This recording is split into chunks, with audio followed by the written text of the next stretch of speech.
Olá pessoal, espero que vocês estejam bem. Na aula passada eu mandei algum material relacionado à Era Napoleônica e hoje eu pretendo não aprofundar o assunto, porque nós já falamos a partir dos vídeos e dos materiais anteriores sobre o tema, mas relembrar algumas coisas importantes e focar na política externa do governo Napoleão Bonaparte. Só coloquei aqui essa linha do tempo para a gente lembrar aqui rapidinho.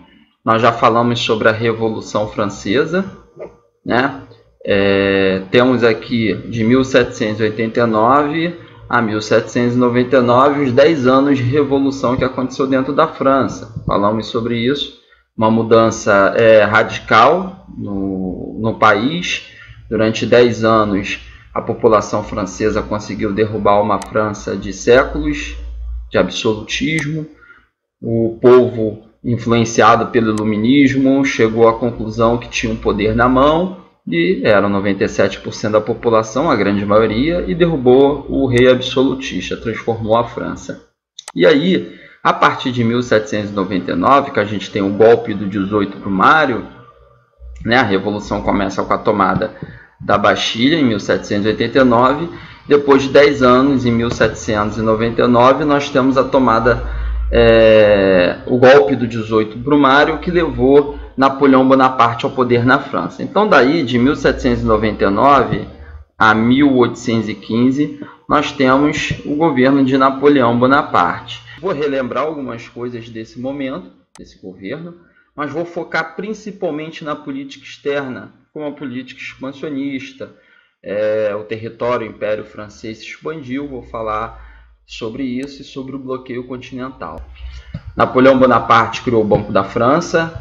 Napoleão Bonaparte criou o franco. Para quem não sabe, o franco era a moeda da França, até pouco tempo atrás. Depois que foi criado o euro, uma moeda única para os países que pertencem à União Europeia, o franco deixou de ser uma moeda do país França. Porém, era a moeda desse país até a criação de uma moeda única para a União Europeia, o euro. Então, o franco, que é a ex-moeda, aí, né, a última moeda que a França teve, foi criada no governo de Napoleão Bonaparte. Outra questão também importante é a industrialização que a França passou durante o governo de Napoleão Bonaparte. A França foi o segundo país a realizar a Revolução Industrial.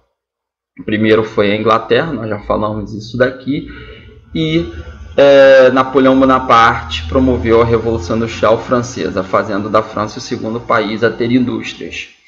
Importante a gente destacar esse Código Civil aqui, que foi aprovado no governo de Napoleão Bonaparte, que garantiu as liberdades individuais aos franceses. Mais uma concretização das ideias iluministas, mais uma continuação do processo revolucionário francês, garantiu o direito a ir e vir, né, direito de ir e vir, garantiu o direito à propriedade privada, enfim, diferentes liberdades foram garantidas por esse Código Civil, e esse Código Civil napoleônico influencia, inclusive, o Código Civil de muitos países na atualidade. O Brasil, por exemplo, tem um Código Civil influenciado por esse Código Civil aprovado no governo de Napoleão Bonaparte na França. Agora, a figura de Napoleão Bonaparte é uma figura controversa, porque ao mesmo tempo que ele promoveu um avanço, né, nas liberdades dos franceses, ele tomou uma medida conservadora, uma medida de reacionarismo, podemos dizer assim, retrógrada, de retrocesso, que foi retomar a escravidão nas colônias francesas. E isso provocou um grande impacto, uma grande revolta no Haiti, que era uma colônia da França aqui na América. Bom, nessa imagem já é possível ver o Haiti. Ao contrário do que muita gente imagina, o Haiti não é um país da África. O Haiti é um país que está ali na América Central, nas ilhas do Caribe, como vocês podem observar, marcado no mapa. Pertencia à França nesse momento de retomada da escravidão. Não tinha o nome de Haiti, tinha o nome de São Domingos, como eu coloquei aqui, era uma colônia francesa. Vale lembrarmos se vocês olharem a aula de Revolução Francesa, que os jacobinos, durante aqueles 10 anos de Revolução Francesa, enquanto eles tiveram o poder, em um daqueles momentos, eles libertaram os escravos nas colônias francesas, né? Aboliram a escravidão. Isso foi muito importante. Os negros ficaram livres, os negros das colônias francesas. Porém, quando Napoleão chegou ao poder na França, ele quis retomar a escravidão, como vocês podem observar aí na anotação, ou seja, um retrocesso. E isso provocou uma grande revolta na população haitiana. A população do Haiti, ela era de maioria, ainda é hoje, né, de maioria negra e mulata, mais de 90% da população. Então essa população se revoltou e nessa luta, nessa revolução, que ficou conhecida como Revolução de São Domingos ou Revolução do Haiti, eles não só aboliram, conseguiram manter a liberdade da escravatura, como também conseguiram promover a independência do Haiti em relação à França. Então, gente, o Haiti se tornou, com isso, o segundo país da América independente. O primeiro foram os Estados Unidos e depois foi o Haiti. Não vamos entrar detalhadamente nesse assunto. Mais para frente nós vamos ver essas independências na América, dos Estados Unidos, Haiti, dos outros países, mas foi só uma citação porque o governo de Napoleão Bonaparte acabou interferindo nesse processo de independência do Haiti. Vimos que a França tinha o vasto, importante exército, vocês puderam observar nas aulas anteriores. Isso foi construído durante o governo de Napoleão Bonaparte. A França passou a ter o maior exército do mundo e, fazendo, né, uso disso, os franceses conquistaram um vasto território na Europa, formaram um grande território na Europa.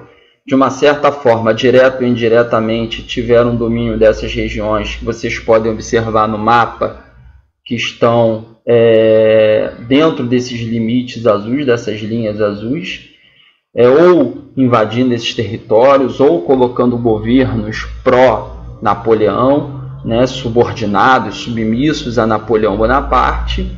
Mas eu gostaria de chamar a atenção de vocês para o bloqueio continental que foi aprovado pelo imperador da França em 1806.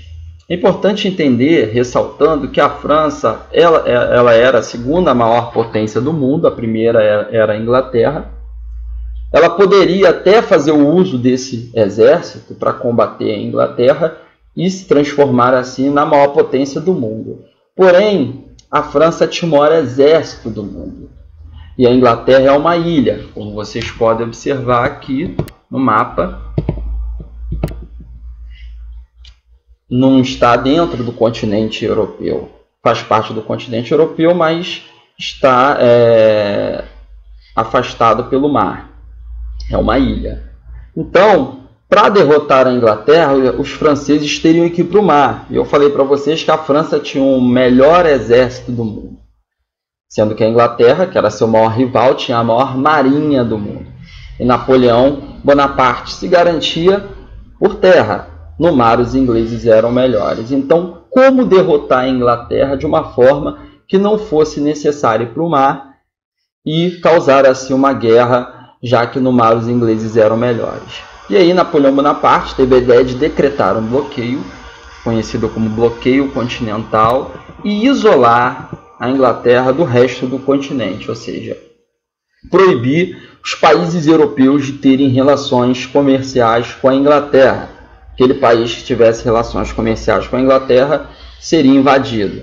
Então, através da força, da intimidação e se garantindo no exército, Napoleão Bonaparte ameaçou os outros países continentais, os outros países europeus, de serem invadidos caso eles pudessem manter algum tipo de relação econômica com a Inglaterra. Qual era o objetivo disso? Quebrar a Inglaterra economicamente e tirar da Inglaterra essa posição de maior potência do mundo. E a França, assim, deixaria de ser a segunda maior potência do mundo para ser a maior potência do mundo. Com isso, eu gostaria de chamar a atenção de vocês para o que aconteceu com 3 países que foram invadidos pelas tropas de Napoleão Bonaparte: a Espanha, Portugal e Rússia. Na Espanha, nós não temos o mapa aqui, deixa eu voltar aqui. A Espanha, como vocês podem observar, está aqui pertinho da França, do Império Francês. Então, o que aconteceu?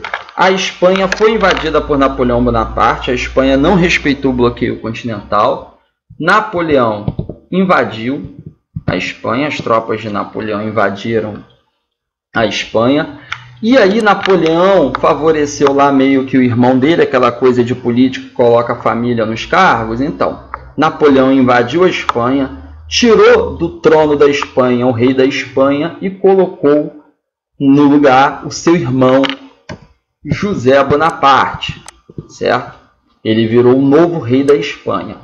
E aí, sem perceber e sem querer, Napoleão acabou influenciando a política aqui na América. Por quê?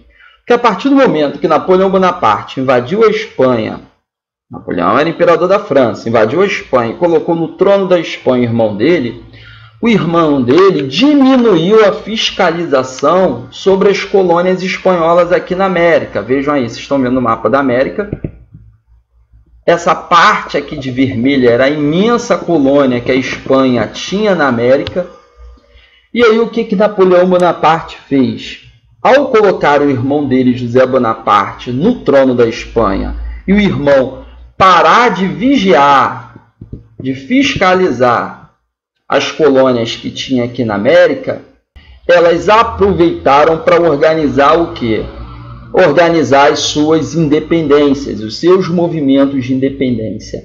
Então, Napoleão Bonaparte, sem querer, contribuiu para a independência das colônias espanholas aqui na América. Por quê? Porque ele invade a Espanha, coloca o irmão José Bonaparte, o irmão não vigia, não fiscaliza as colônias como deveria, e essas colônias, influenciadas pelas ideias europeias do iluminismo, aproveitaram o momento e organizaram seus movimentos de independência. Portugal também tinha uma dívida muito grande com a Inglaterra, não tinha como, de uma hora para outra, parar de ter relações comerciais com a Inglaterra e ficou ali numa situação complicada, né? Romper as relações econômicas com a Inglaterra e poder, de repente, sofrer punições por isso, ou desrespeitar a França, manter as relações com a Inglaterra e também sofrer uma punição de Napoleão Bonaparte. Então, Portugal, que está aqui, pequenininho, como vocês estão vendo, continuou tendo relações com a Inglaterra. Napoleão, as tropas de Napoleão Bonaparte, que tinham invadido a Espanha, depois também decidiram invadir Portugal, como vocês podem ver aqui. E aí o que acontece? Acontece que Portugal vivia uma grande crise econômica, não tinha condições nenhuma de enfrentar as tropas de Napoleão Bonaparte. Então, poucos dias antes das tropas de Napoleão Bonaparte chegar a Portugal, o príncipe regente de Portugal, porque a mãe, a rainha, não tinha condições de governar, depois que o marido morreu ela estava maluca, Dona Maria I, conhecida como Dona Maria Louca, ela não tinha condições de tomar decisão nenhuma, quem governava era o príncipe, né? O príncipe regente era o Dom João, ele toma a decisão de fugir para o Brasil.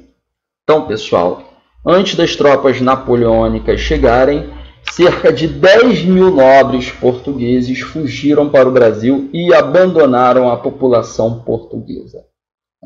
E aí, essa fuga foi no final de 1807 e eles chegaram em Salvador, no Brasil, em 1808. Então, vejam só, atravessaram o Oceano Atlântico.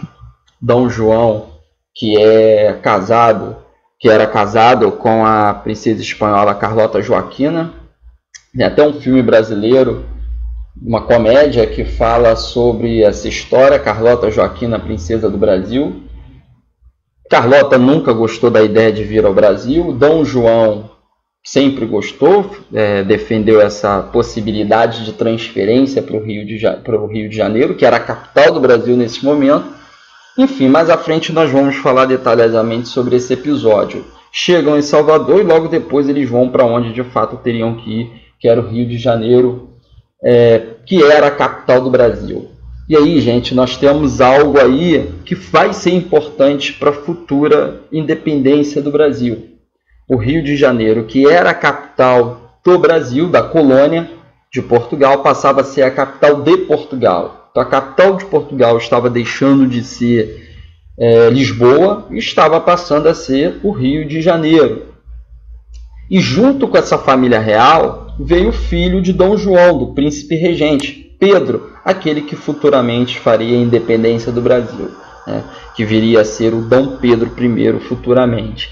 Então, sem querer, Napoleão Bonaparte também está contribuindo para a independência do Brasil, para a consolidação, fortalecimento desse processo de independência do Brasil, a partir do momento que ele invade Portugal. A família real portuguesa decide transferir, colocar em prática um projeto que já existia de transferência da capital para o Brasil, para o Rio de Janeiro, de Lisboa para o Rio de Janeiro. Algo inédito, porque os reis europeus mandavam na América, mas nunca tinham pisado nas suas colônias aqui na América. Então, o primeiro rei europeu que pisa aqui na América, numa colônia sua aqui na América, foi a família real, foi o príncipe regente, a rainha, que não tinha condições de governar porque era maluca. Pisaram no Rio de Janeiro, no Salvador, e depois no Rio de Janeiro, enfim, em solo brasileiro. Chegou na Rússia, invadiu a Rússia, e aí na Rússia o que os franceses não contavam era com um inverno rigoroso. A Rússia enfrentava o maior inverno do século XIX, e aí os russos utilizaram um inverno a seu favor, a partir do momento que eles decidiram utilizar a tática da terra arrasada, ou seja, ou terra devastada. O que eles fizeram? Já que de exército para exército é bem provável perdermos essa batalha, apesar de que os russos contavam com o apoio de militares estrangeiros também, que queriam conter o avanço de Napoleão Bonaparte, mas enfim, vamos aproveitar o frio ao nosso favor e vamos aplicar essa tática da terra arrasada. O que seria essa tática? Colocar fogo em nossas próprias casas e nossa própria comida. Parece louco, né? Parece que os russos eram loucos a partir do momento que eles decidiram isso. Mas o que eles pensaram? Muitos russos vão morrer por falta de comida, por falta de abrigo nesse frio, sim, mas morrerão mais franceses, porque eles não vão se adaptar ao nosso frio. E aí vamos avançar para o interior.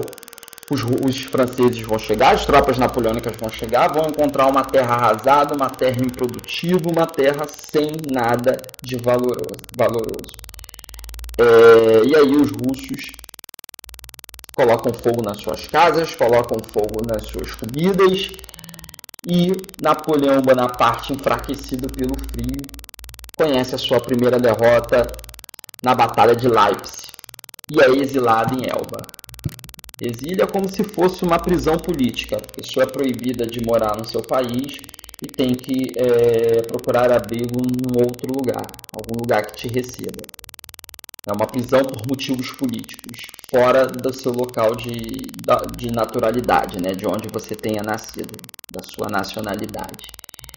E aí, Napoleão, exilado em Elba, depois de um tempo, ele é resgatado e volta. Enquanto ele está no exílio, os franceses retomam o absolutismo bem enfraquecido. Porém, Napoleão Bonaparte ele é resgatado e volta para governar a França no chamado governo dos 100 dias. Que ele ficou mais ou menos 100 dias no poder.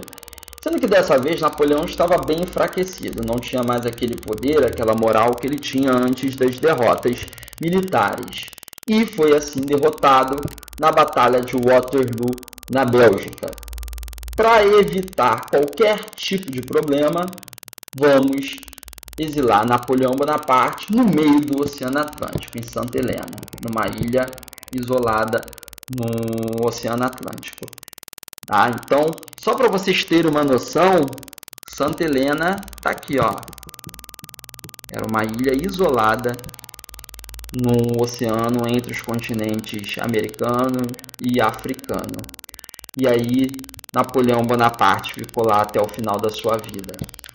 Os países que derrotaram Napoleão, essa união de países que queriam retomar as fronteiras iniciais, que queriam retomar o absolutismo, formaram o Congresso de Viena, que tinha justamente esse fim: retomar o absolutismo, retomar as fronteiras dos países da forma que era antes. E aí Napoleão Bonaparte, derrotado, o Congresso de Viena tentou restabelecer o absolutismo na Europa, aonde os reis absolutistas tinham caído.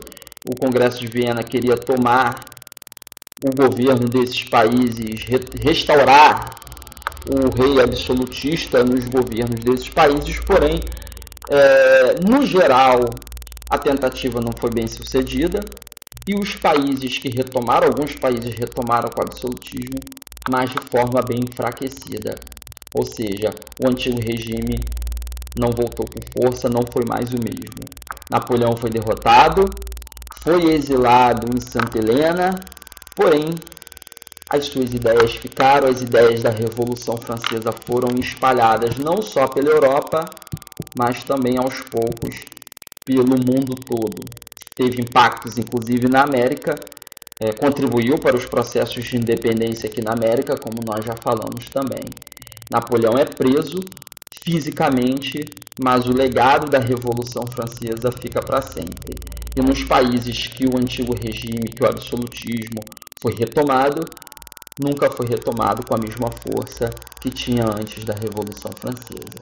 Então, pessoal, é isso aí. Até a próxima.